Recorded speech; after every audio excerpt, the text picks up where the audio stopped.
ईशा नेहमीपेक्षा सुरेख तयार झाली होती. त्याच्या आवडीच्या अंजिरी रंगाची कॉटनची इरकल साडी, गळ्यात मंगळसूत्र, पण ते मात्र दुसऱ्याच्या नावाचं होतं. काजळाची रेघ डोळ्यात ओढताना नको असताना डोळ्यात पाणी तरळलंच. असं नव्हतं की नवरा प्रेम करत नव्हता, असं नव्हतं की नवरा सुखी ठेवत नव्हता, पण काहीतरी तिच्या मनात होतं जे ती आज त्याला भेटून उलगडणार होती.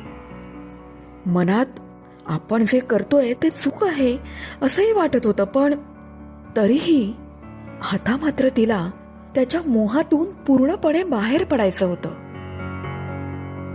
ऐका शब्दफुलेच्या नव्या भागात मनाला स्पर्श करणारी नात्याची हळुवार गोष्ट.